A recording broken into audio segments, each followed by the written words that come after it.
দিতে হবে। আমার যেমন নিরাপত্তা, তাদেরও ঠিক সমমাত্রায় নিরাপত্তা নিশ্চিত করতে হবে। এটি হলো ইসলাম। যে ইসলাম এই শিক্ষা দিয়েছে, সেই ইসলামের দেশে বসে আপনারা যদি বিশ্বকে বলেন যে আমরা অনিরাপদ, তাহলে আমরা অপমানিত বোধ করি। সেও আমাদের প্রশ্ন যে আপনারা সত্যি করে বলুন, অমুসলিমদেরকে বলবো, সত্যি কি আপনারা অনিরাপদ? ডিমের ভিতরে কুসুম যেমন নিরাপদ, আমি মনে করি আপনারা আমাদের কাছে তার চেয়েও নিরাপদ। দুই একটি বিচ্ছিন্ন ঘটনা যদি ঘটেও থাকে, সেটি রাজনৈতিক কারণে হয়েছে, ধর্মীয় কোনো কারণে হয় নাই। কোনো মিম্বার থেকে, কোনো মসজিদ থেকে, কোনো ওয়াজ মাহফিল থেকে এ কথা কোনোদিন বলা হয়নি যে ওরা ভারতে আমাদের বাবরি মসজিদ ভেঙ্গে সেখানে মন্দির নির্মাণ করেছে, অতএব তোমরাও এই কাজটি করো, অমুসলিমদের সব কিছু ভেঙ্গে চুরে সেখানে মসজিদ নির্মাণ করো। এরকম কোনো কথা আমরা কোনোদিন বলিনি, শুনিনি, বলার কোনো অধিকার ইসলাম আমাদেরকে দেয়।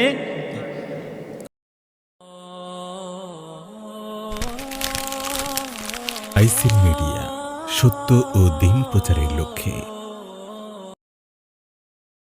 রাহমাতুল্লাহি ওয়া বারাকাতুহু।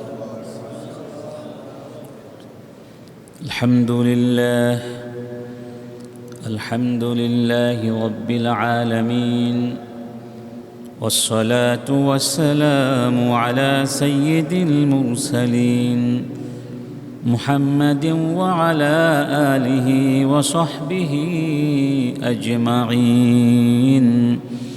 আম্মা বা'দ, فأعوذ بالله من الشيطان الرجيم. بسم الله الرحمن الرحيم. أذن للذين يقاتلون بأنهم ظلموا وإن الله على نصرهم لقدير. صدق الله العظيم. উপস্থিত সম্মানিত মুসল্লিয়ানি কেরাম, আলহামদুলিল্লাহ, আল্লাহ সুবহানাহু ওয়া তাআলার সমস্ত প্রশংসা, যেই মহান রব আমাদেরকে সৃষ্টি করেছেন, যিনি আমাদেরকে রিজিক দিয়ে বাঁচিয়ে রাখছেন, যেই মহান রব্বুল আলামিন আমাদেরকে শুধুমাত্র তার দাসত্ব ছাড়া আর সমস্ত দাসত্বের বাঁধন থেকে মুক্ত করে আমাদেরকে স্বাধীন বানিয়ে দিয়েছেন, সেই মহান রব্বুল আলামিনের শুকরিয়া আদায় করে একসাথে সবাই বলছি আলহামদুলিল্লাহ। যেহেতু আমরা নতুন করে বাংলাদেশের স্বাধীনতা পেয়েছি গত 5ই আগস্ট, আর যে কোনো বিপ্লবের পরে, স্বাধীনতার পরে, সংগ্রামের পরে নতুন করে দেশ এবং জনপদকে বিনির্মাণ করার ক্ষেত্রে প্রাথমিক পর্যায়ে কিছুটা চ্যালেঞ্জ মোকাবেলা করতে হয়। আর সেই প্রেক্ষিতে বলা যায় আজকে আমরা একটি সংকট অতিক্রম করছি, অথবা সন্ধিক্ষণ অতিক্রম করছি। যদি এই সন্ধিক্ষণে আমরা অটল থাকতে পারি, আমরা আমাদের স্বাধীনতাকে রক্ষা করার জন্যে সচেষ্ট থাকতে পারি, এই অর্জনকে আমরা হেফাজত করতে পারি, তাহলে ইনশাআল্লাহ আশা করা যায় আমাদের আগামী দিনগুলো আলোকিত হবে, সুন্দর হবে ইনশাআল্লাহ। আর আজকের এই প্রেক্ষিতে দেশকে নতুন করে বিনির্মাণ করার ক্ষেত্রে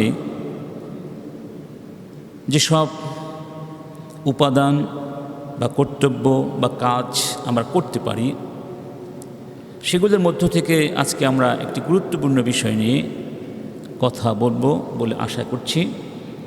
সে বিষয়টি হচ্ছে হুব্বুল ওয়াতানি ফিল ইসলাম, অর্থাৎ ইসলামের আলোকে দেশপ্রেম, মাতৃভূমিকে ভালোবাসা, এবং একই সাথে এই ভালোবাসার কি কি দাবি আছে আমাদের কাছে, তথা মাতৃভূমির প্রতি, দেশের প্রতি আমাদের কি কি কর্তব্য আছে, কোরআন এবং সুন্নাহর আলোকে বিষয়গুলো আমরা একটু আলোচনা করব ইনশাআল্লাহ।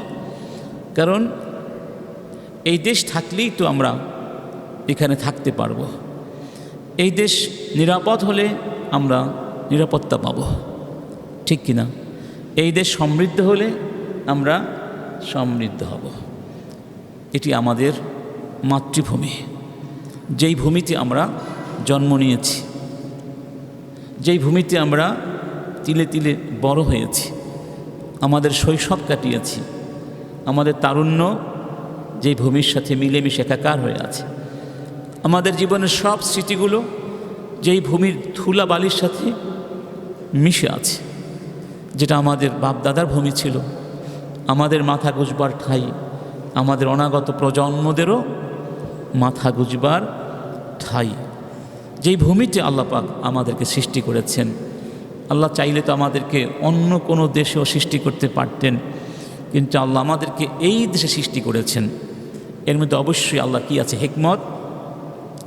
এই পৃথিবীতে অনেক দেশ আছে যেখানে হয়তো 12 মাস শীত থাকে, অথবা 12 মাস প্রচণ্ড গরম থাকে, আছে না? অথবা যেখানে কোনো বৃক্ষলতা নেই, শুধুই মরুভূমি কিংবা পাহাড় পর্বত, উষার ধূসর মরুপ্রান্তর, কিংবা শুধু জঙ্গল আর অরণ্য, যেখানে নানা ধরনের হিংস্র প্রাণীর আনাগোনা থাকে, বিপদ সংকুল পরিবেশ। এইসব এলাকায় মানুষ কি বসবাস করে না? করে কি না? কেন করে? এত কষ্ট কেন করে তারা? ওই সব এলাকা ছেড়ে চলে গেলেই তো পারে। কারণ প্রত্যেক সৃষ্টির কাছেই তার মাতৃভূমিটা খুবই প্রিয়। এটি স্বভাবগত ব্যাপার, শুধু মানুষের ক্ষেত্রেই নয়। জন্তু জানোয়ারকে দেখুন, একটা পাখি তার বাসায় যতক্ষণ থাকে ততক্ষণ সে আনন্দে থাকে, সুখে থাকে। আপনি যদি তাকে ওই বাসা থেকে এনে মখমলের কাপড় পেঁচিয়ে স্বর্ণ দিয়ে তৈরি করা একটা জায়গায়ও রাখেন, সে সেখানে আনন্দ পাবে না। মাছগুলো হাজার হাজার মাইল অতিক্রম করে সাঁতার কেটে চলে যায়, হয়তো ডিম পাড়তে আসে, আবার কিন্তু নিজেদের আপন আলয়ে চলে যায়। পাখিদের ব্যাপারেও তাই, হাজার হাজার মাইল কিলোমিটার অতিক্রম করে বেড়াতে আসে বাংলাদেশে, যাদেরকে আমরা বলি অতিথি পাখি, আবার আপন নিরে চলে যায়। তাহলে বোঝা গেল পশু পাখিরাও তাদের নিজেদের ভূমিতে, নিজেদের জায়গায় আনন্দ পায়। সুবহানাল্লাহ। মানুষের বিষয়টিও এরকম। মানুষ পৃথিবীতে যা কিছু তার আছে, মা ইয়ামলিকুহুল ইনসান, যা কিছু আছে এগুলোর মধ্যে শ্রেষ্ঠ হলো তার ধর্ম, তার আকীদা, বিশ্বাস, ঈমান। ঈমান আর ধর্মের পরে মানুষ যা কিছু অর্জন করে, যা কিছুর মালিক হয়, সেগুলোর মধ্যে সবচেয়ে দামি জিনিস হলো তার মাতৃভূমি, তার দেশ, তার জনপদ, তার ভূমি, তার মাথা গুজবার ঠাঁই। এজন্য মাতৃভূমি আল্লাহর কাছে অনেক বড় একটি, বা আল্লাহর দেয়া অনেক বড় একটি নিয়ামত। এজন্যই বলা হয়েছে, মান আসবাহা মিনকুম আমিনান ফি সারবিহি মুআফান ফি জাসাদিহি ওয়া ইনদাহু কুতু ইয়াউমিহি ফাকান্নামা হিজাত লাহু দুনিয়া কুল্লুহা। যেই ব্যক্তি নিরাপদে তার ঘরে, তার বাড়িতে, তার তাঁবুতে রাত্রি যাপন করতে পারে, মানে মাথা গুজবার যার একটা ঠাঁই আছে, আর যেটা মাতৃভূমির একেবারে কি বলা যায় সারাংশ, এবং যার সুস্থতা আছে, একদিনের খাবারও যার কাছে আছে, গোটা পৃথিবী যেন তার হাতে ধরা দিয়েছে, তার মতো সুখী আর পৃথিবীতে কেউ নেই। এখানে প্রথম বলা হয়েছে সার্বে, মানে তার যে বসবাস করার জায়গা, যেখানে আপনি আমি রাত্রি যাপন করি, সারাদিন কর্মক্লান্ত হয়ে যেখানে গিয়ে ক্লান্তিহীনতা খুঁজি, বিশ্রাম খুঁজি, আনন্দ খুঁজি, তৃপ্তি খুঁজি, সুখ খুঁজি, সেটি তো আমাদের মাথা গুজবার ঠাঁই, আর সেটিই আমাদের মাতৃভূমি, সেটি আমাদের দেশ, ঠিক না বে ঠিক? তো এই মাতৃভূমিকে ভালোবাসা, এটা হলো স্বভাবের যেমন দাবি, তেমনি ইমানেরও দাবি। স্বভাবের দাবি আর ইমানের দাবি যখন একাকার হয়ে যায়, তখন অবশ্যই যে কোনো বিষয়ের গুরুত্ব অনেক বেড়ে যায়। আর আমরা এটিও জানি, ইসলাম দ্বীনুল ফিতরাহ, স্বভাবজাত ধর্ম। অর্থাৎ ইসলাম এমন কিছু আপনাকে আমাকে চাপিয়ে দেয়নি, আমাদের উপরে চাপিয়ে দেয়নি, যা আমাদের স্বভাব গ্রহণ করতে চায় না। স্বভাব বিপরীত, স্বভাব পরিপন্থী কিছুই ইসলাম চাপিয়ে, এই বিষয়টিও সেরকম একটা বিষয়। তো মাতৃভূমির এর গুরুত্ব কতটুকু তা আমরা একটু আলোচনা করছি কোরআন সুন্নাহর আলোকে। রব্বুল আলামিন বলছেন, ওয়ালাউ আন্না কাতাবনা আলাইহিম আন ইকতুলু আনফুসাকুম আও ইখরুজু মিন দিয়ারিকুম মা ফাআলুহু ইল্লা কলিলুম মিনহুম।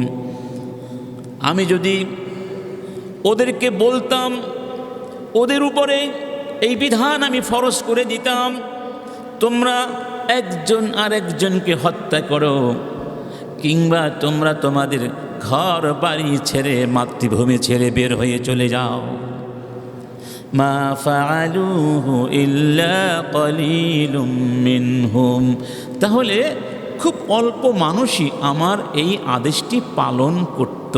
খেয়াল করুন, মানে এখানে এ কথা বোঝানো হয়েছে যে আমি তোমাদের উপরে চাইলে এরকম কঠিন বিধানও চাপিয়ে দিতে পারতাম, সেই অধিকার তো আমার আছে, কিন্তু আমি এত কঠিন দায়িত্ব তোমাদেরকে দেইনি।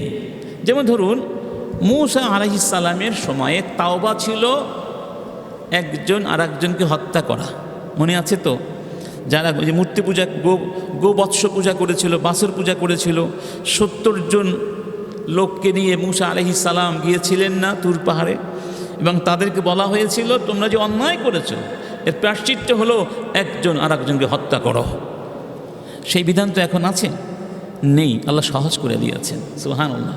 তাহলে এখানে আল্লাহ শুকরিয়া আদায় করছি আমরা যে আল্লাহ এত কঠিন বিধান আমাদের উপরে চাপিয়ে দেননি, আমাদেরকে রহমত করেছেন। দ্বিতীয় কথা, আল্লাহ পাক এখানে মুনাফিকদের কথা বুঝিয়েছেন, ইহুদিদের কথা বুঝিয়েছেন যে ওদেরকে আমি এই বিধান দিলে ওরা আসলে এগুলো মানত না।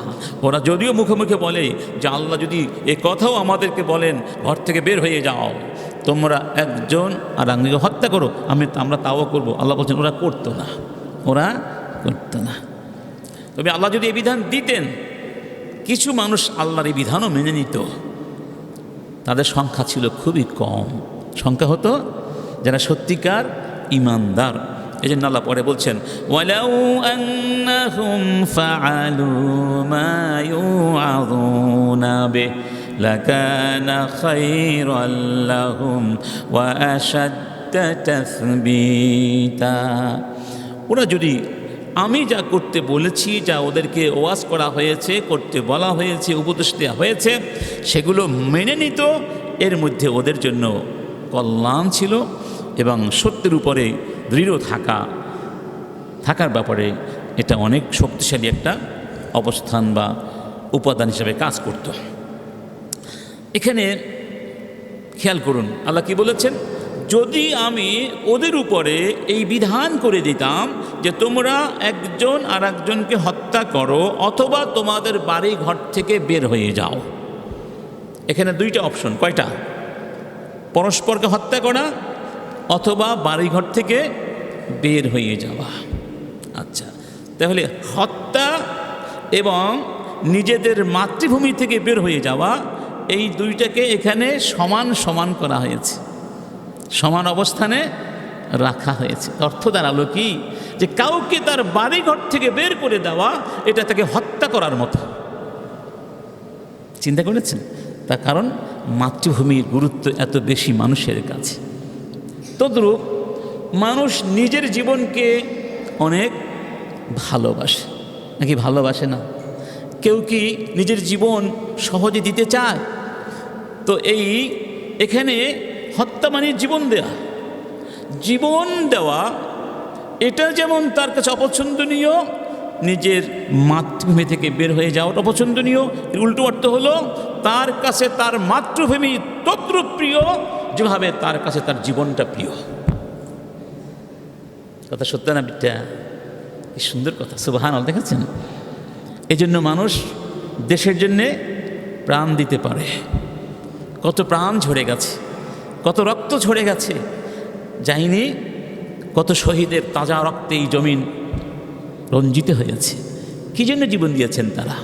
তারা তো জীবন দিয়ে চলে গেছেন। এখনও পর্যন্ত হাসপাতালে অসংখ্য মানুষের লাশ পড়ে আছে। হাসপাতাল বিজ্ঞপ্তি দিয়েছে এই লাশের কোনো হদিস পাওয়া যাচ্ছে না, কোনো ওয়ারিশ পাওয়া যাচ্ছে না। ওয়ারিশদেরকে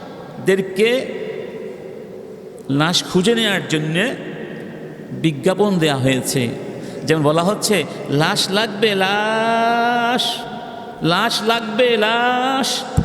আজকে এক বাবা বলছেন, অভিভাবক, তার সন্তানও শহীদ হয়েছে, যে আমি আমার সন্তানকে যখন হাসপাতালে আনতে গিয়েছিলাম সেখানে আমি প্রায় 200 লাশ শহীদকে দেখেছি। কয় শত? তাহলে কত শত শত মানুষ যে স্বৈরাচারীদের হাতে জীবন দিয়েছে এই দেশের জন্যে। হয়তো তাদের সঠিক পরিসংখ্যান হয়তো পাবো আগামীতে, আরও সূক্ষ্ম হিসাব পাবো কারণ 71 সালে হয়তো এত হিসাব করার সুযোগ ছিল না, যেটা আজকের যুগে ইনশাআল্লাহ তথ্য প্রযুক্তির কারণে অনেকটা সহজ হয়ে গেছে। কথা হচ্ছে তারা জীবন দিয়েছেন। কি জন্য দিয়েছেন? এই মাটির জন্যে। এই মাটিকে ভালোবেসে। সুবহানাল্লাহ। এই জন্য কোরআনুল কারীমের ভেতরে ধর্ম আর মাতৃভূমিকে একসাথে উল্লেখ করা হয়েছে। রব্বুল আলামিন বলছেন, লা ইয়ানহাকুমুল্লাহু আনিল্লাযীনা লাম ইউকাতিলুকুম ওয়া লাম ইউখরিজুকুম মিন দিয়ারিহিম আন তাবাররুহুম ওয়া তুকসিতু ইলাইহিম ইন্নাল্লাহা ইউহিব্বুল মুকসিতিন।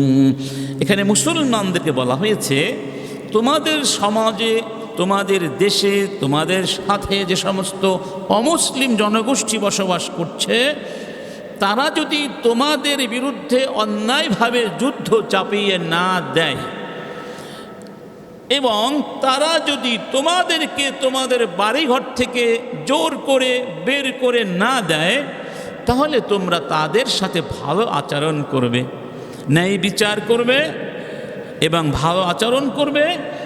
আল্লাহ ন্যায় বিচারকদেরকে ভালোবাসেন।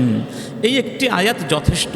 আজকে বাংলাদেশে আমাদের অমুসলিম ভাইয়েরা, ভিন্ন ধর্মাবলম্বী ভাই বোনেরা সম্প্রতি রাজপথে নেমে নিজেদের নিরাপত্তার জন্যে বিভিন্ন দাবি দাওয়া নিয়ে যে অবস্থান করছেন, মিছিল করছেন এবং তারা বোঝাতে চাচ্ছেন যে তারা বাংলাদেশে অনিরাপদ। আচ্ছা, আমরা তো এদেশেই বসবাস করি এবং আপনাদের রাউজানে অনেক অমুসলিম বসবাস করে, আছে না? আপনার জানা মতে এই এলাকায় কোনো একটি মন্দিরে আঘাত হয়েছে? কোনো একজন অমুসলিমের উপরে এজন্যই আঘাত করা হয়েছে যে সে অমুসলিম? বলুন না। জানেন আপনি? তাহলে বাংলাদেশে যুগ যুগ ধরে বিভিন্ন ধর্মাবলম্বী ভাই বোনেরা আমরা শান্তিপূর্ণভাবে সহাবস্থান করছি, পাশাপাশি অবস্থান করছি। আমাদের মাঝে কোনো সাম্প্রদায়িক দাঙ্গা নাই, ছিল না, আগামী তো হবে না কেন হবে না? এটি আমাদের ইসলামের শিক্ষা যে তারা যদি অন্যায় না করে, যুদ্ধ চাপিয়ে না দেয়, জুলুম না করে, তোমাদেরকে মাতৃভূমি থেকে তাড়িয়ে না দেয়, তাহলে তোমরা তাদের সাথে অন্যায় করতে পারো না। তার মানে তোমরা তাদের সাথে ন্যায় বিচার করবে, ভালো আচরণ করবে। যদি অন্যায় করে তাহলে অন্যায়কারীদের শাস্তি হবে। মনে রাখবেন, ইসলাম কখনো এথনিক ক্লিনজিং যাকে বলা হয়, যে বাংলা অর্থ কি জাতি নিধন, ইসলাম জাতি নিধনে বিশ্বাস করে না। ইসলাম এমনকি যুদ্ধাবস্থাতেও শত্রুদের বিরুদ্ধে জাতি নিধনের নীতি অবলম্বন করে না। তার মানে হলো, ধরুন আমাদের সাথে বার্মার যুদ্ধ হলো বৌদ্ধদের, এখন বৌদ্ধ তো অনেক আছে, যুদ্ধে আমরা বিজয়ী হলাম, বিজয়ী হয়ে কি আমরা সমস্ত বৌদ্ধকে ধরে ধরে মেরে ফেলতে পারবো? না, যুদ্ধাবস্থাতেও না। শুধুমাত্র যারা সামরিক কর্মকাণ্ড করবে, ষড়যন্ত্র করবে, যারা অপরাধী ক্রিমিনাল, যারা দণ্ডনীয় অপরাধ করবে, তাদের ব্যাপারে এই সিদ্ধান্ত নেওয়া যাবে, পদক্ষেপ নেওয়া যাবে। কিন্তু যারা অন্যায় করেনি তাদেরকে কিচ্ছু বলা যাবে, তাদেরকে নিরাপত্তা দিতে হবে। আমার যেমন নিরাপত্তা, তাদেরও ঠিক সমমাত্রায় নিরাপত্তা নিশ্চিত করতে হবে। এটি হলো ইসলাম। যে ইসলাম এই শিক্ষা দিয়েছে, সেই ইসলামের দেশে বসে আপনারা যদি বিশ্বকে বলেন যে আমরা অনিরাপদ, তাহলে আমরা অপমানিত বোধ করি। সেও আমাদের প্রশ্ন যে আপনারা সত্যি করে বলুন, অমুসলিমদেরকে বলবো, সত্যি কি আপনারা অনিরাপদ? ডিমের ভিতরে কুসুম যেমন নিরাপদ, আমি মনে করি আপনারা আমাদের কাছে তার চেয়েও নিরাপদ। দুই একটি বিচ্ছিন্ন ঘটনা যদি ঘটেও থাকে, সেটি রাজনৈতিক কারণে হয়েছে, ধর্মীয় কোনো কারণে হয় নাই। কোনো মেম্বার থেকে, কোনো মসজিদ থেকে, কোনো ওয়াজ মাহফিল থেকে এ কথা কোনোদিন বলা হয়নি যে ওরা ভারতে আমাদের বাবরি মসজিদ ভেঙ্গে সেখানে মন্দির নির্মাণ করেছে, অতএব তোমরাও এই কাজটি করো, অমুসলিমদের সব কিছু ভেঙ্গে চুরে সেখানে মসজিদ নির্মাণ করো। এরকম কোনো কথা আমরা কোনোদিন বলিনি, শুনিনি, বলার কোনো অধিকার ইসলাম আমাদেরকে দেয়। কথা ঠিক। এমনকি ওমর ইবনে খাত্তাবের কথা আমরা বলেছিলাম, যিনি তার যুগে প্যালেস্টাইন গিয়েছিলেন এবং খ্রিস্টানদের কাছ থেকে চুক্তির মাধ্যমে প্যালেস্টাইন বিজয় করেছিলেন বা আমাদের কাছে এসেছিল। ওই চুক্তি করার সময় তিনি আসরের নামাজ গির্জার ভেতর এলাকায়, ভেতরে না পড়ে বাহিরে গিয়ে আদায় করেছিলেন। তখন জিজ্ঞেস করা হয়েছিল, গির্জার ভেতরে বসে নামাজ পড়লে নামাজ হতো কি না? তিনি বলেছিলেন, নামাজ হয়ে যেত, কিন্তু আমি ইচ্ছে করে পড়িনি।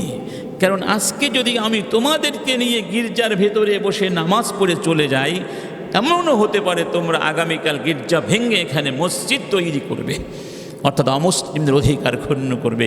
এই ভয়ে আমি বাহিরে এসে নামাজ আদায় করেছি।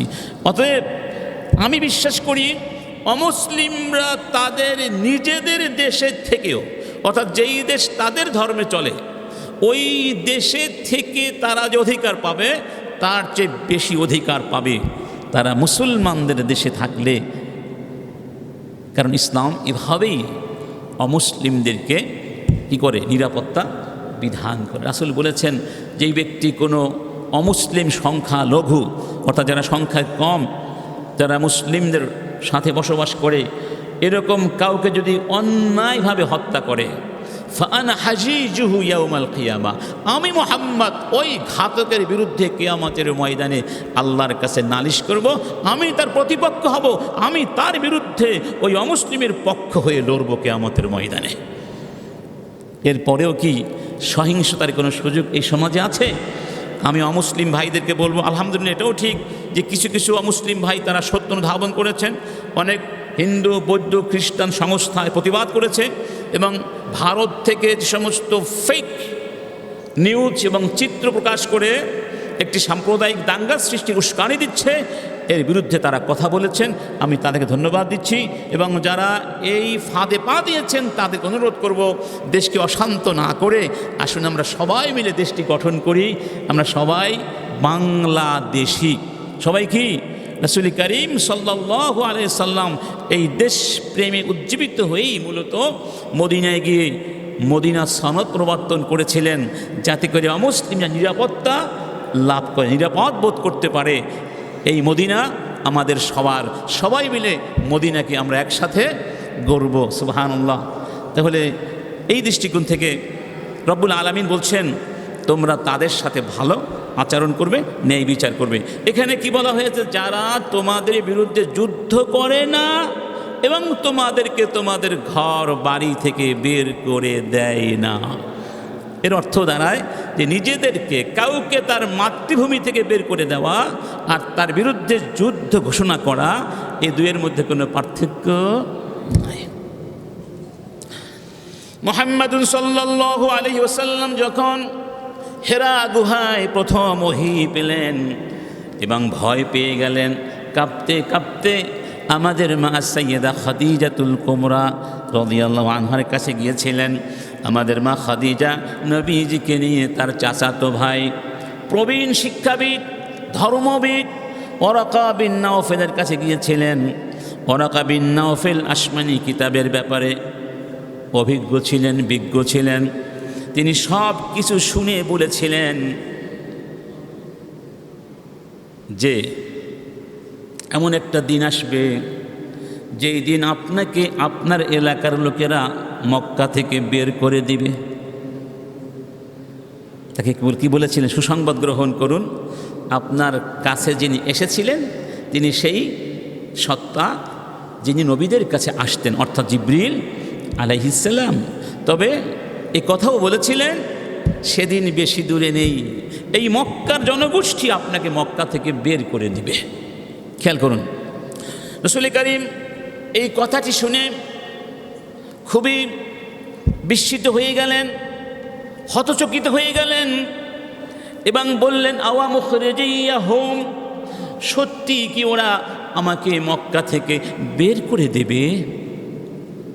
তখন তিনি বলেছিলেন নাম দিবে, কারণ ইতিপূর্বে এই জমিনে আপনি যেই সত্য নিয়ে আগমন করেছেন, এই সত্য নিয়ে যত মানুষ পৃথিবীতে এসেছে, যত নবী রসুল এসেছে, ইল্লা উদিয়া, সবার বিরুদ্ধেই তার স্বজাতি আক্রমণ করেছে, ষড়যন্ত্র করেছে, শত্রুতা করেছে, আপনার সাথেও করবে, আপনাকে দেশ থেকে বিতাড়িত করে দিবে, বের করে দিবে। এখানে খেয়াল করুন, তারা ইসলাম মানবে না, গ্রহণ করবে না, বিরোধিতা করবে, এই ব্যাপারটির ব্যাপারে রসুল যতটা বিস্ময় প্রকাশ করেছেন তার চেয়ে বেশি বিস্ময় প্রকাশ করেছেন কোন ব্যাপারে?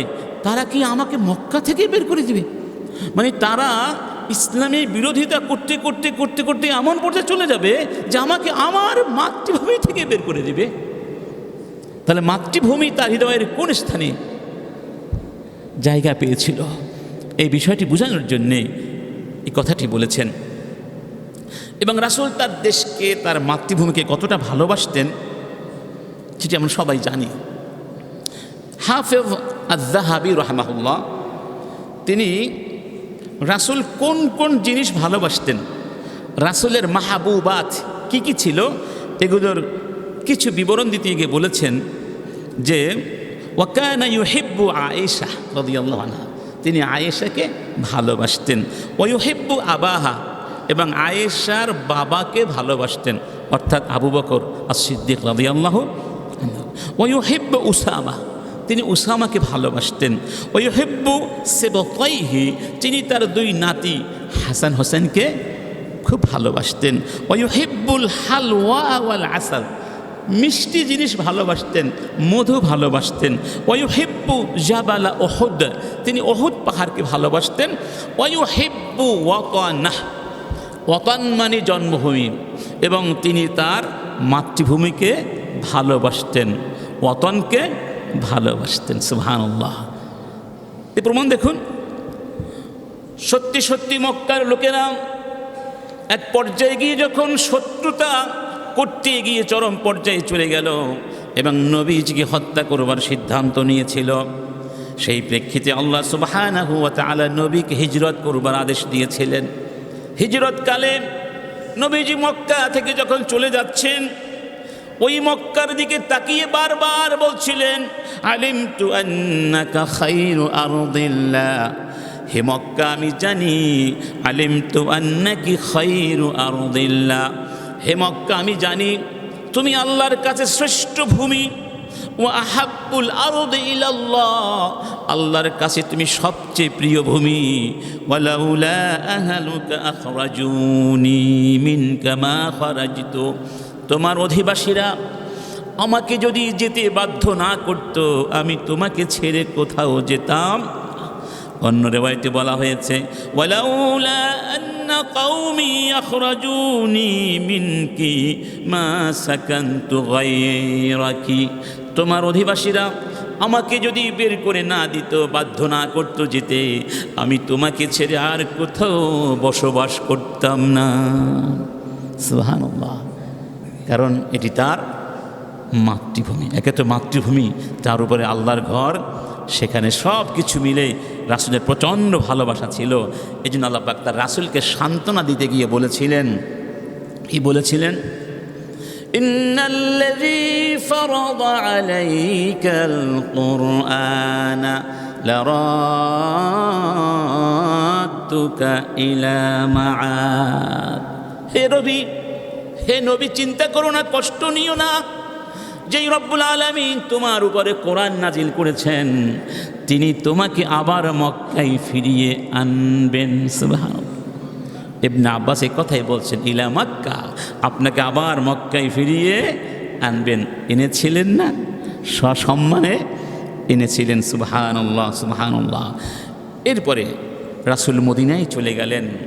মদিনায় যেহেতু তিনি বসবাস করছেন, মদিনার আলো বাতাস গ্রহণ করছেন, মদিনাকেও তিনি মাতৃভূমির মতো করে ভালোবেসেছিলেন, ভালোবাসার চেষ্টা করেছিলেন। তাহলে বোঝা গেল আমরা যখন যেখানেই থাকি, ওটা আমাদের এক ধরনের দেশ।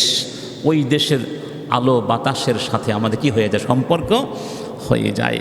রাসূল কারীম বলতেন, আল্লাহর কাছে দোয়া করতেন, আল্লাহুম্মা হাব্বিব ইলাইনাল মাদিনা কা হুব্বিনা লিমাক্কাতা আও আশাদ্দা, হে আল্লাহ, মক্কাকে আমরা যেভাবে ভালোবাসি, ঠিক সেরকম ভালোবাসা আমাদের মধ্যে তৈরি করে দাও মদিনার প্রতি, বরং তার চেয়েও বেশি ভালোবাসা তৈরি করে দাও। সুবহানাল্লাহ।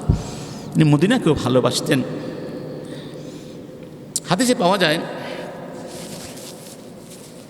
আনাস বিন মালিক বলছেন, কানা রাসূলুল্লাহ ইযা কাদিমা মিন সাফার, যখন রসুল সফর থেকে আসতেন, ধরুন কোনো যুদ্ধে গিয়েছিলেন, অভিযানে গিয়েছিলেন, কোথাও গিয়েছিলেন, দূরের অভিযান থেকে যখন ফিরে আসতেন, ফাআবসারা দারাজাতিল মদিনা, ফিরে আসার সময় যখন মদিনা দেখা যেত, দূর থেকে ওই যে মদিনা দেখা যায়, মদিনার বাড়িঘরগুলো দেখা যায়, আওদাআ নাকাতাহ, তখন তিনি তার উটকে দ্রুত চালাতেন। ওয়াইযা কানাত দাব্বাতান হাররাকাহা মিন হুব্বিহা, এবং যদি দাব্বা অন্য কোনো বাহন থাকতো, যেমন গাধা, খচ্চর, তাহলে ওই বাহনকে খুব দ্রুত চলতে উদ্বুদ্ধ করতেন মদিনার ভালোবাসার টানে। মদিনার ভালোবাসার আসলে মাতৃভূমির ভালোবাসা এটা অন্যরকম একটা ব্যাপার। যারা প্রবাসে গিয়েছেন তারা কিছুটা অনুধাবন করবেন।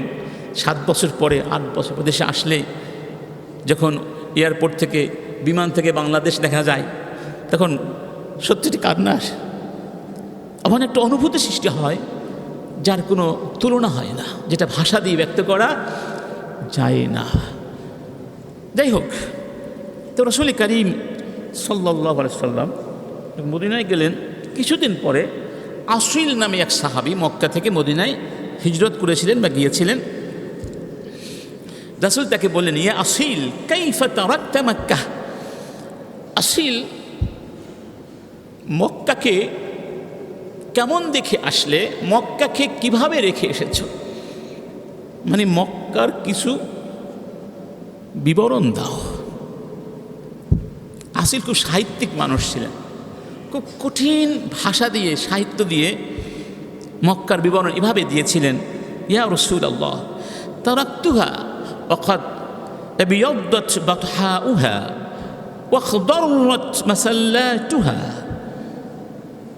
ওয়া আমশারা সালামুহা ওয়া আ'যাকা ইযখারুহা ওয়া আজহানা সুমামুহা।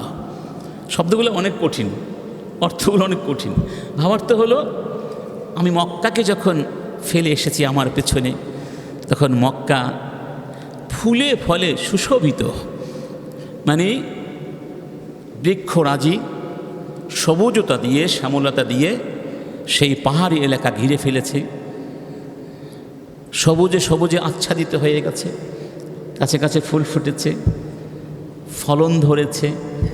এত সুন্দর বলতে লাগলে মক্কার বিবরণ, রাসূলের দুই চোখ দিয়ে পানি ঝরতে লাগলো এবং বললেন, ইয়া আসিল, ইয়া আসিল দাইল কুলুব তাকির লা তুশাউকুহুম ইলা মক্কা। আর বলো না আসিল, এবার থামো, মনগুলোকে মক্কায়, মনগুলোকে মদিনায় স্থির হতে দাও। এই মনগুলোকে, এই মানুষগুলোকে মক্কার দিকে আর পাগল বানিয়ে দিও না, মক্কার জন্য পাগল বানিয়ে দিও না।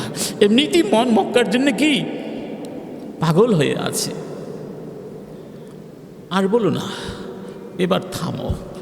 চিন্তা করেন যে মক্কার ভালোবাসা রাসূলের মনের মধ্যে কতটা প্রবল ছিল, যে মক্কার যে বিবরণ, মক্কার পাহাড়গুলোর বিবরণ, মক্কার উদ্ভিদগুলোর বিবরণ, মক্কার বৃক্ষরাজির বিবরণ, মক্কার পাথরগুলোর বিবরণ শুনে রাসূল কাঁদতে লাগলেন, যেন তার মন আর মদিনায় বসছিল না, মক্কার জন্য পাগলের মতো, পাখির মতো উড়ে যাচ্ছিল। এটি হলো ভালোবাসা, মাতৃভূমির ভালোবাসা। আজকে আলোচনা কি?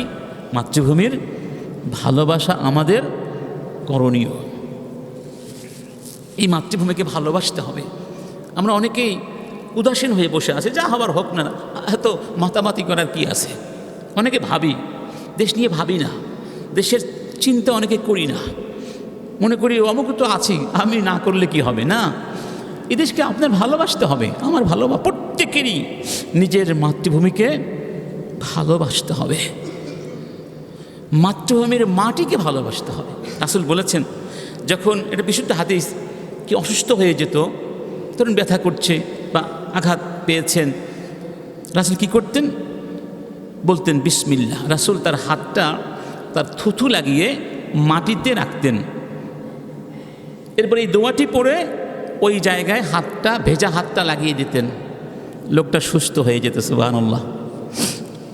কি বলতেন? বিসমিল্লাহ।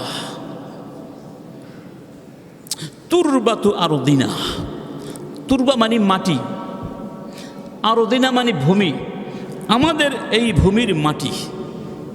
বিরিকাতি বাদিনা, আমাদের কারো কারো মুখের লালার সাথে। ইউসফা বিহা সাকিমুনা, এর দ্বারা আমাদের অসুস্থ ব্যক্তি, সাকিমেন অসুস্থ, এর দ্বারা আমাদের অসুস্থ ব্যক্তি ইনশাআল্লাহ সুস্থ হয়ে যাবে বিইذনি রব্বিনা, আমাদের রবের নির্দেশে। সুবহানাল্লাহ।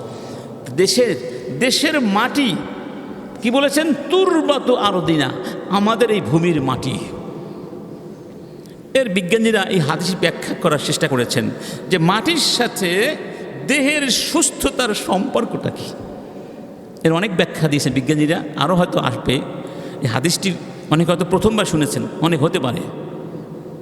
কারণ আপনি আমি যেই এলাকায় বসবাস করি, ওই এলাকার মাটি, ওই এলাকার পানি, ওই এলাকার আবহাওয়ার জন্য এই দেহটা কি ফিট হয়ে গেছে। বুঝতে পেরেছেন? ওই এলাকার মাটিটা এই দেহটা চেনে, ওই এলাকার পানি এই দেহটা চেনে, ওই এলাকার বাতাস এই দেহটা চিনে, এবং ওই দেহের সাথে মাটির কি আছে? সম্পর্ক আছে, আধ্যাত্মিকভাবে আছে এবং বস্তুগতভাবেও আছে। সুবহানাল্লাহ, সুবহানাল্লাহ। আল্লাহ সুবহানাহু ওয়া তাআলা কোরআনের ভিতরে সাহাবীদের প্রশংসা করেছেন বিভিন্ন জায়গায়, কারণ তারা হলেন এই উম্মতের শ্রেষ্ঠ প্রজন্ম। কার পরে? মুহাম্মাদুন রাসূলুল্লাহ সাল্লাল্লাহু আলাইহি ওয়াসাল্লামের পরে। রব্বুল আলামিন বলছেন, للفقراء المهاجرين الذين أخرجوا من ديارهم وأموالهم يبتغون فضلا من الله ورضوانا وينصرون الله ورسوله أولئك هم الصادقون। আল্লাহ সুবহানাহু ওয়া তাআলা এখানে ওই সব সাহাবীদের কথা বলেছেন যারা হিজরত করে মক্কা থেকে মদিনায় চলে গিয়েছেন, যে তাদের জন্য একটা অংশ থাকবে গনিমতের ভেতরে বা রাষ্ট্রের অনুদানের ভেতরে। কাদের জন্য? যারা হিজরত করেছেন, দরিদ্র। উখরিজু মিন দিয়ারিহিম, যারা তাদের বাড়ি ঘর থেকে বহিষ্কৃত হয়েছেন, যাদেরকে বাস্তু ভিটা থেকে বের করে দেয়া হয়েছে, যাদেরকে তাদের সহায় সম্পদ থেকে বের করে দেওয়া হয়েছে, যারা আল্লাহর অনুগ্রহ অনুসন্ধান করছেন, আল্লাহর সন্তুষ্টির অন্বেষণ করছেন, যারা আল্লাহ এবং রাসূলকে সাহায্য করছেন, মানে দ্বীনের পক্ষে দাঁড়িয়েছেন, তাদের জন্যে। তাহলে এখানে সাহাবীদের প্রশংসা কেন করা হয়েছে? কারণ তারা তাদের প্রাণের চেয়ে প্রিয় মাতৃভূমিকে ছেড়ে হিজরত করেছিলেন। তাহলে বোঝা গেল মাতৃভূমি অত্যন্ত প্রিয় জিনিস মানুষের কাছে, এটি বোঝা গেল। এমনকি মাতৃভূমির জন্য রব্বুল আলামিন বা ইসলামে যুদ্ধ পর্যন্ত করার অনুমতি দিয়েছেন, নির্দেশনা দিয়েছেন। এবং মাতৃভূমিকে রক্ষা করার জন্য কেউ যদি মারা যায়, সেই ব্যক্তিকে ইসলামে শহীদ বলে গণ্য করা হয়েছে। মান কুতিলা, রাসূল কারীম বলেছেন, মান কুতিলা দুনা মালিহি ফাহুয়া শাহীদ। যেই ব্যক্তি নিজের ধন সম্পদ রক্ষা করতে গিয়ে মারা যায়, সেই ব্যক্তি শহীদ। ওমান কুতিলা দুনা আহলিহি ফাহুয়া শাহীদ। যেই ব্যক্তি তার আহাল পরিবারকে বাঁচাতে গিয়ে জীবন দেয়, সে শহীদ। না দীনিহি ফাহুয়া শাহীদ। যেই ব্যক্তি তার ধর্ম রক্ষা করতে গিয়ে জীবন দেয়, সেই ব্যক্তি শহীদ। ওমান কুতিলা দুনা দীনিহি ফাহুয়া শাহীদ। যেই ব্যক্তি ধর্ম রক্ষা করতে গিয়ে মারা যায়, সেই ব্যক্তিও কি? শাহীদ। এখানে ধরুন কয়েকটা আছে: সম্পদ, জীবন, আহাল পরিবার। এই সবগুলোই কিন্তু সম্পৃক্ত মাতৃভূমির সাথে, ঠিক না? আপনার সম্পদ কোথায়? আপনার মাতৃভূমিতে। আপনার বাবা মা সন্তান কোথায়? মাতৃভূমিতে। আপনি কোথায়? মাতৃভূমিতে। তাহলে বোঝা গেল এই সব কিছুর একটা প্রাণ শক্তি হচ্ছে মাতৃভূমির ভালোবাসা। রব্বুল আলামিন বলছেন, উযিনা লিল্লাযীনা ইউকাতালুনা বিআন্নাহুম যুলিমু ওয়া ইন্নাল্লাহা আলা নাসরিহিম লাকাদির। যাদেরকে অন্যায়ভাবে তাদের বাড়িঘর থেকে বের করে দেয়া হয়েছে, যাদের বিরুদ্ধে অন্যায়ভাবে যুদ্ধ চাপিয়ে দেয়া হয়েছে, তাদেরকে আমি অনুমতি দিয়ে দিলাম, তোমরা এবার যুদ্ধে ঝাঁপিয়ে পড়ো। মক্কি জীবনে হিজরতের আগে প্রতিরোধ করবার অনুমতি দেওয়া হয় নাই, শুধু বলা হয়েছে সবর করো, সবর করো, সবর করো। তারা নির্যাতন সহ্য করেছেন, কিন্তু প্রতিবাদ করেন নাই, তাদের বিরুদ্ধে যুদ্ধ করার অনুমতি আসে নাই। মদিনায় যাওয়ার পরে যেই আয়াতের মাধ্যমে প্রথমে ইসলামে জিহাদের তথা সশস্ত্র যুদ্ধের অনুমতি দেওয়া হয়েছে, এটি হলো সেই আয়াত। সূরা হাজের মধ্যে আল্লাহ বলছেন যে তাদেরকে তাদের বাড়ি ঘর থেকে বের করে দেওয়া হয়েছে অন্যায়ভাবে এবং যুদ্ধ চাপিয়ে দেওয়া হয়েছে, তাদেরকে আমি অনুমতি দিলাম, এবার তোমরা আত্মরক্ষার জন্য ঝাঁপিয়ে পড়ো। এখানে কি বলা হয়েছে? আল্লাযীনা উখরিজু মিন দিয়ারিহিম, যাদেরকে তাদের মাতৃভূমি থেকে তাড়িয়ে দেওয়া হয়েছে, বের করে দেওয়া হয়েছে। তাহলে বোঝা গেল যে মাতৃভূমিকে উদ্ধার করার জন্য, মাতৃভূমিতে ফিরে যাওয়ার জন্য, মাতৃভূমিকে রক্ষা করার জন্য জিহাদের পারমিশন এসেছে। সুবহানাল্লাহ। আচ্ছা, অন্য আয়াতে বলা হয়েছে, ওয়ামা লানা আল্লা নুকাতিলা ফি সাবিলিল্লাহি ওয়া ক্বাদ উখরিজনা মিন দিয়ারিনা ওয়া আবনাইনা। তারা বলল, আমাদেরকে যদি আমাদের মাতৃভূমি থেকে বের করে দেয়া হয়, আমাদের আত্মীয় স্বজন ছেলে মেয়ে হাল পরিবার থেকে বিতাড়িত করে দেয়া হয়, তাহলে যুদ্ধ না করার আর কি কারণ থাকতে পারে? তা বোঝা গেল যে মাতৃভূমি থেকে বের করে দিলে, ছেলে মেয়ে থেকে দূরে সরিয়ে দিলে তাদের জন্য যুদ্ধ করা কি আছে? বৈধ হয়ে যায়, বৈধতা আছে। এবার আসুন আমরা আমাদের যারা পূর্বসূরি ছিলেন তাদের কিছু সুন্দর সুন্দর অভিমত এই ব্যাপারে শুনি। প্রসিদ্ধ সাহাবী ওমর ইবনে খাত্তাব তিনি বলতেন, আম্মার আল্লাহুল বালাদা বিহুব্বিল আওতান, যে আল্লাহ এই দেশগুলোকে, রাষ্ট্রগুলোকে, জনপদগুলোকে সমৃদ্ধ করেন, বিনির্মাণ করেন, তামির করেন, আবাদ করেন ওই মাতৃভূমির ভালোবাসা দিয়ে। ভালোবাসা যদি আমাদের মাঝে ভালোবাসা থাকে মাতৃভূমির প্রতি, তাহলেই তো আমরা এই দেশের উন্নয়নে কাজ করব। আর এই ভালোবাসা যদি আসলে না থাকে তাহলে শুধু পাচার করব। কি করব? কি করব? প্রায় 94 বিলিয়ন মার্কিন ডলার পাচার হয়েছে। 94 বিলিয়ন ডলার, ইউএস ডলার পাচার হয়েছে বাংলাদেশ থেকে, এবং 93.3 বিলিয়ন ইউএস ডলার আমাদেরকে ঋণের বোঝা হিসাবে দেয়া হয়েছে। কথা বুঝতে পেরেছেন? মানে ঋণ করে কোরমা পোলাও খাওয়ার মতো অবস্থা হয়েছে। এত বিশাল ঋণের বোঝা, এটা আমাদেরকে এখন বহন করতে হবে, আমাদেরকে বহন করতে হবে। যাই হোক, আলী ইবনে আবি তালেব তিনি একই কথা বলেছেন, উম্মিরাতিদ দুনিয়া বিহুব্বিল ওয়াতান, হুব্বুল ওয়াতান, মাতৃভূমির ভালোবাসা দিয়েই এই দুনিয়াকে আবাদ করা হয়েছে। ইব্রাহিম বিন আদহাম তিনি বলতেন, মা আলাজতু শাইআন আশাদ্দা মিন মুনাজাআতিন নাফসি লিল ওয়াতান, যে নিজের মায়ের দেশের জন্য যে মনের হানিন, কান্না, আর্তনাদ, আকর্ষণ, ভালোবাসা, এটার মতো আমি আর কিছু দেখি নাই। মানে অনেক কিছু আছে যেটা আকর্ষণটাকে স্থিমিত করা যায়, কিন্তু মাতৃভূমির আকর্ষণটাকে কিছু দিয়ে কি করা যায় না, স্তব্ধ করা যায় না। এটা হৃদয়ের গভীরে গেঁথে থাকে। সুবহানাল্লাহ।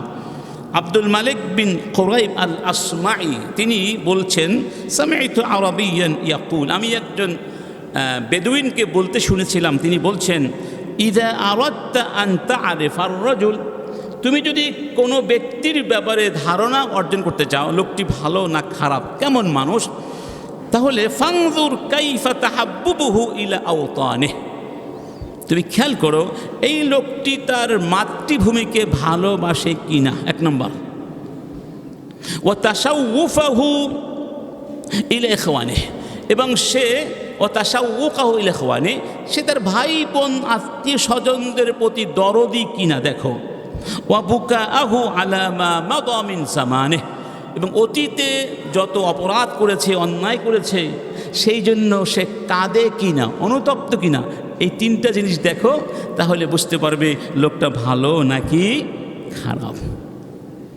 আরেকজন কবি বলেছেন, বিলাদুন আলিফনাহা আলা কুল্লি হালাতিন ওয়া ক্বাদ ইউলাফু আশ-শাইউ আল্লাযী লাইসা বিল হাসানি ওয়া তাস্তাযিবুল আরদা ওয়া নাস্তাযিবুল আরদা আল্লাতী লা হাওয়া বিহা ওয়ালা মাউহা আযবুন ওয়ালাকিন্নাহা ওয়াতানুন, ওয়ালাকিন্নাহা ওয়াতানুন। বলছেন, অনেক সময় আমরা এমন জিনিসকেও পছন্দ করি যে জিনিসটা দেখতে সুন্দর না, দেখতে, কিন্তু মন তাকে ভালোবেসে ফেলেছে।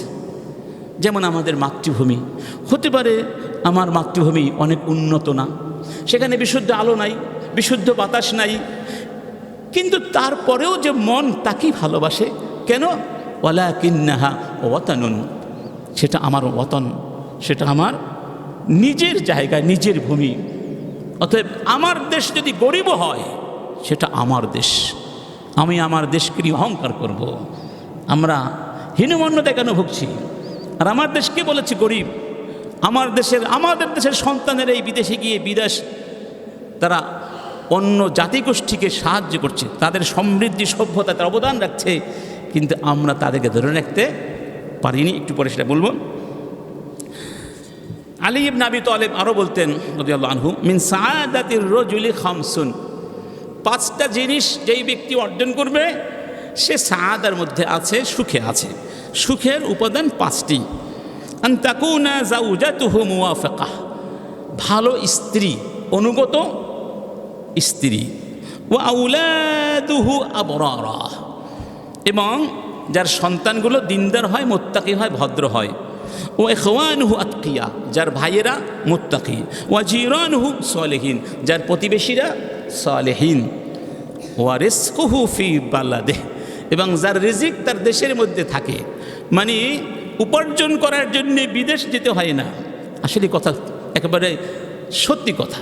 যারা উপার্জন করার জন্যে আমরা বিদেশ যাই, প্রবাসে থাকি, তারা যে কত কষ্টে আছি, তারাও কষ্টে আছে। এদিকে স্ত্রী, ছেলে, সন্তান সবাই তো কষ্টের মধ্যে থাকে। শুধু জীবিকার জন্যে এই সব কষ্টকে তারা হাসি মুখে বরণ করে নিচ্ছেন বইকেই, কিন্তু এটা কি আসল সুখ? আসল সুখ নয়। নিজের এলাকার মধ্যে যদি উপার্জন করা যায় সেটি হলো সুখ। তার মানে হলো নিজের এলাকাকে ডেভেলপ করতে হবে। আমার দেশকে আমরা মিলে আমাদের দেশকে উন্নত করব। আমরা কেন সিঙ্গাপুর হব? সিঙ্গাপুর বাংলাদেশ হবে। তারা বলবে আমরা বাংলাদেশের মতো হব। যেমন আজকে ভারতে বলুন, পাকিস্তানে বলুন, তারা আমাদের ছাত্র আন্দোলন থেকে উদ্বুদ্ধ হয়ে রাস্তায় নেমে গেছে। আমরা এখন গোটা বিশ্বের জন্য আমাদের সন্তানেরা এখন কি হয়ে গেছে? অনুকরণীয় আদর্শ স্থাপন করেছে। তা আল্লাহু আকবার। তাহলে এটাতে শুরু হয়েছে ইনশাআল্লাহ।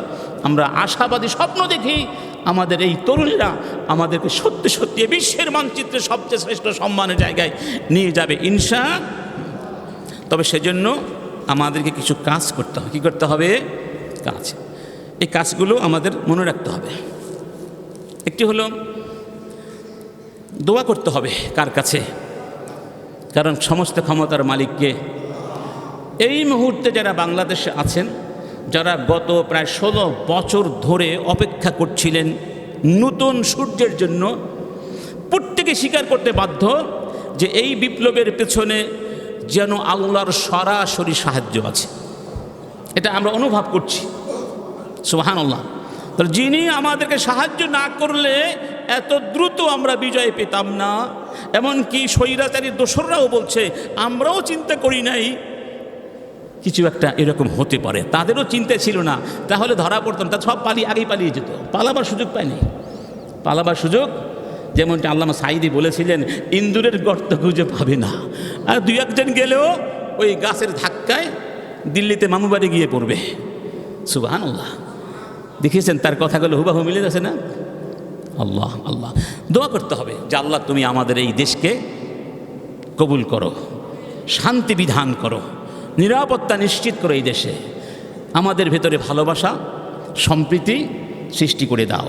আমরা এখানে স্পষ্টভাবে বলতে চাই, যারা স্বৈরাচারকে সরাসরি সহযোগিতা করেছে, যারা ক্রাইম করেছে, তাদেরকে ক্ষমা করা যাবে না।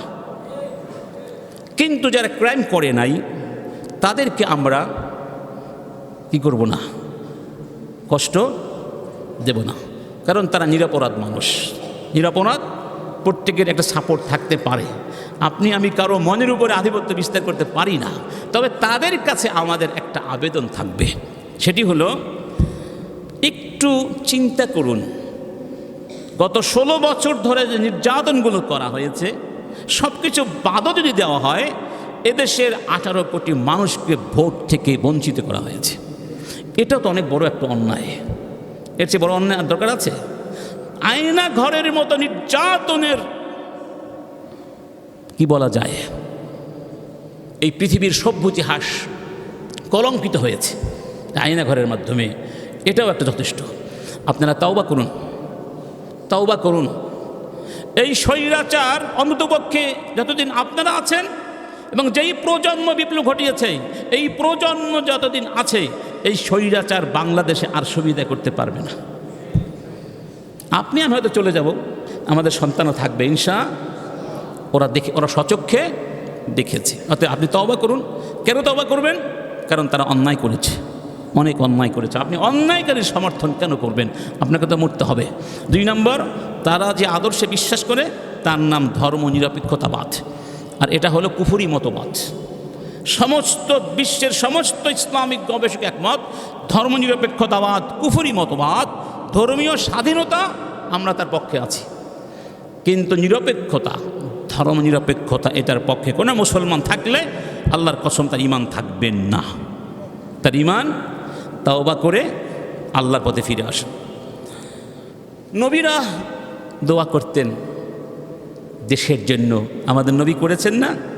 ইব্রাহিম আলাইহিস সালাম বারবার দোয়া করেছেন, রব্বি জাআল হাযা বালাদান আমিনা, রব্বি জাআল হাযাল বালাদা আমিনা। হে আল্লাহ, তুমি এই দেশকে, এই ভূমিকে নিরাপদ করে দাও। সুবহানাল্লাহ, নিরাপত্তা দাও। ওয়ারযুক আহলাহু মিনাস সামারাত, এবং এই এলাকায় যারা বসবাস করছে তাদেরকে তুমি ফলমূল দিয়ে রিজিকের ব্যবস্থা করে দাও। সুবহানাল্লাহ। তাহলে আমরাও দোয়া করব। 2 নম্বর, দেশের আইন এবং বিধিবিধানকে শ্রদ্ধা করা। দেশের কিছু আইন থাকতে তো হবে, আইন ছাড়া কোনো সমাজ চলবে? দেখেছেন কয়েকদিন পুলিশ ছিল না? পুলিশ ঘুষ খায়, তা ঠিক। পুলিশের মধ্যে অনেক পুলিশ খুবই খারাপ, তাও ঠিক। তবুও পুলিশ দরকার, তবুও কি, তবুও রাষ্ট্র দরকার। কারণ রাষ্ট্র ছাড়া একদিন থাকার অনুমতি নাই। সুবহানাল্লাহ। এজন্য আইন কানুনকে শ্রদ্ধা করতে হবে। তবে আমরা অনুরোধ করব, এই জমিনটা কার? এই বিশ্বটা কার? আলো কার? বাতাস কার? এই জবান কে দিয়েছেন? বিচরণ করার ক্ষমতা কে দিয়েছেন? ভূমির মধ্যে উৎপাদন ক্ষমতা কে দিয়েছেন? তো যেই রব্বুল আলামিনের দয়ায় নিয়ামতের মধ্যে ডুবে আছি, আইনগুলো যেন তার হয়, এতটুকু আমরা চাই। আইনগুলো কার হবে? কারণ তারই একমাত্র অধিকার।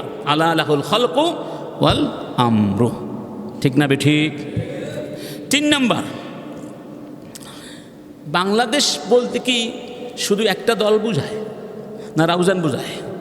শুধু রাউজান না, এই মানচিত্রে, এই ভৌগোলিক সীমারেখার মধ্যে যে আলো আছে, বাতাস আছে, আকাশ আছে, জমি আছে, মানুষ আছে, হিন্দু আছে, মুসলিম আছে, বাড়ি ঘর, পরিবেশ প্রতিবেশ, পশু পাখি, নদী নালা, সব মিলে আমাদের মাতৃভূমি, ঠিক না ঠিক? তাহলে এই দেশকে ভালোবাসা মানে এই দেশের পানিকে ভালোবাসা, এই দেশের আকাশকে ভালোবাসা, এই দেশের উদ্ভিদকে ভালোবাসা, এই দেশের অমুসলিমকে ভালোবাসা, মুসলিমকে ভালোবাসা, প্রত্যেকেই ভালোবাসা। আরবিতে কথা আছে যে মিন ইহতিরামিল কুল ইহতিরামিল জুস। যদি বলি আমি আপনাকে ভালোবাসি, শ্রদ্ধা করি, তার অর্থ কি? এর অর্থ আপনার হাতকে শ্রদ্ধা করি, আপনার মাথাকে শ্রদ্ধা করি, আপনার নাককে শ্রদ্ধা করি। আমি বললাম আপনাকে শ্রদ্ধা করি, আর একটা ঘুষি মারলাম নাকি, হলো না? আপনার দেহের যত অংশ প্রত্যেকটাকে আমি শ্রদ্ধা করি। তাহলে কুল মানে পুরো বিষয়টা, পুরো বিষয়কে ভালোবাসা মানে এই পুরো বিষয়ের মধ্যে যত অংশ আছে সব কিছুকে ভালোবাসি। সুবহানাল্লাহ। এই জন্য সবাইকে ভালোবাসতে হবে, সবাইকে নিয়ে আমাদের বাংলাদেশ পারবো ইনশাল্লাহ। এই দেশের মাটিকে ভালোবাসতে হবে, এই দেশের মাটিকে, এই দেশের 1 ইঞ্চি মাটি আমরা ছাড়বো না কারোর জন্য ইনশাআল্লাহ। এই দেশের প্রতি ইঞ্চি মাটিকে আমরা কাজে লাগাবার চেষ্টা করবো ইনশাআল্লাহ। এই দেশের নদীকে ভালোবাসবো, নদী আর পানির মধ্যে কোনো আবর্জনা ফেলবো না। এই দেশের নর্দমাকে ভালোবাসবো, নর্দমার মধ্যে এমন জিনিস ফেলবো না যেটা আমাদের ক্ষতি করে। দোকানের সামনে নর্দমা, দোকানের সব ময়লা ওখানে ফেলে দিচ্ছেন, আর এডিস মশা হয়ে আপনাকে কামড় দিচ্ছে, ঠিক না ঠিক? এই জন্য এই জিনিস খেয়াল রাখতে হবে। 3 নম্বর, এই দেশের কাছে আমাদের অনেক ঋণ আছে। কি আছে? মানে আমরা ঋণী এই দেশের কাছে, ঋণী না? যেই মাটির উপরে আপনি হাঁটছেন, যেই মাটির থেকে উৎপন্ন খাবার খেয়ে আপনি বাদ, সবই আল্লাহর, আল্লাহ এখানে দিয়েছেন। অতএব এই ঋণ পরিশোধ করার চেষ্টা করতে হবে। হাল জাযাউল ইহসানি ইল্লাল ইহসান, আল্লাহ বলেছেন ইহসানের জাযা তো ইহসানই হওয়া উচিত। যেই দেশ আপনাকে টাকা পয়সা দিয়ে লেখাপড়া করালো, আপনি সেই দেশে লেখাপড়া করে বিদেশ চলে গেলেন, এই দেশে কোনো খোঁজ খবর নিলেন না, আপনি ঋণ শোধ করলেন না। এই ঋণ শোধ করার মতো নয়, তবে কিছুটা হলেও তো ঋণ শোধ করা উচিত, উচিত না ভাই? এই জন্য এটা খেয়াল রাখবেন। এই মাতৃভূমি কবি আহমদ শাওকি তিনি বলতেন, ওয়ালিল আওতানি ফি কুল্লি ওয়ালিল আওতানি ফি দামি কুল্লি হুররিন ইয়াদুন সালাফাত ওয়া দাইনুন মুস্তাহাক। ইয়াদুন সালাফাত ওয়া দাইনুন মুস্তাহাক। প্রত্যেকটা মাতৃভূমি, ওই দেশে যত নাগরিক আছে, স্বাধীন নাগরিক, ওই স্বাধীন নাগরিকের জন্য ইয়াদুন সালাফাত, ওই হাতের মতো যেই হাত বিপদে কি অর্থ বাড়িয়ে দেয়, ঋণ দেয়, এবং ঋণ, এই ঋণ পরিশোধ করতে হবে। রাষ্ট্র আপনাকে, মাতৃভূমি হাত বাড়িয়ে দিয়েছে আপনার জন্য, আপনি তার ঋণ শোধ করবেন না? আচ্ছা, ধরুন একজন ব্যক্তি মারা গেছেন, সে কষ্ট করে টাকা পয়সা উপার্জন করেছে, তো তার যদি ছেলে না থাকে, শুধু মেয়ে থাকে আর ভাই থাকে, ওই ভাই কিন্তু তার সম্পদের একটা অংশ পাবে, আশা ভাই পাবে না? প্রশ্ন হলো যে আমার ভাই বা মৃত ব্যক্তির ভাই কেন তার সম্পদের অংশ পাবে? ভাই তো তাকে সম্পদ উপার্জনে সাহায্য করে নাই, সে কষ্ট করেছে, ব্যবসা করেছে, বিদেশ করেছে, টাকা পয়সার মালিক হয়েছে, এখন ভাই এসে বলে আমাকেও দিতে হবে। না, যুক্তি আছে এর মধ্যে। কি আছে? যুক্তি আছে। কি যুক্তি আছে? ধরুন এই রাউজানে কোনো মানুষ নাই, আমাদের মুখতার ভাই একা, ভয় লাগবে না আপনার? এখানে একা থাকতে পারবেন এই পুরো এলাকার মধ্যে? না, পারবেন না, ভয় লাগবে। সাপ আসবে, বাঘ আসবে, কিন্তু এখানে এত মানুষ বসবাস করছে, হতে পারে আপনাকে চেনে না, আপনিও চেনেন না, কিন্তু তাদের বসবাস করাটাই আপনার জন্যে উপকার, যে না আমার এলাকায় মানুষ আছে, এখানে ভয় নেই। সুবহানাল্লাহ। ঠিক ভাই থাকলে বুকে সাহস থাকে যে আমার ভাইয়েরা আছে, আমি বিপদে পড়ে ঋণগ্রস্ত হয়ে গেলে আমার ভাইয়েরা তো আমাকে ফেলে দিবে না, তারা পাশে দাঁড়াবে। এই যে মনোবল, শক্তি, এটা বড় শক্তি মানুষের জীবন উপার্জন করার ক্ষেত্রে, বেঁচে থাকার জন্যে। এই জন্য তারও একটা মূল্যায়ন আছে। সুবহানাল্লাহ, আল্লাহু আকবার। দেশের শুকরিয়া করতে হবে আল্লাহর কাছে। কি করতে হবে? রব্বুল আলামিন বলছেন, وضرب الله مثلا قرية كانت آمنة। আজকে এখানেই থাক। আমরা একটা চ্যাপ্টার আলোচনা করলাম, মাতৃভূমির ভালোবাসা, এর গুরুত্ব। আরেকটি শুরু করেছি আমাদের কাছে মাতৃভূমির কী কী অধিকার আছে। এই বিষয়টি আজকে শেষ করা সম্ভব যেহেতু নয়, এখানে শেষ করছি। আগামী জুমাতে ইনশাআল্লাহ এই বিষয়ে ডিটেলস আলোচনা করব। আমাদের কাছে এদেশের কী কী অধিকার আছে, আমাদের কী কী দায়িত্ব আছে, এটা অবশ্যই আমরা সবাই জানার চেষ্টা করব ইনশাআল্লাহ। রাব্বুল আলামিন আমাদের দেশকে কবুল করে নিন, এই মাতৃভূমিকে কবুল করে নিরাপত্তা নিশ্চিত করুন। আমাদের সবাইকে এই দেশের জন্যে কাজ করবার জন্য তৌফিক দান করুন। সবাই দাঁড়িয়ে কাতারগুলো সোজা করে নিন।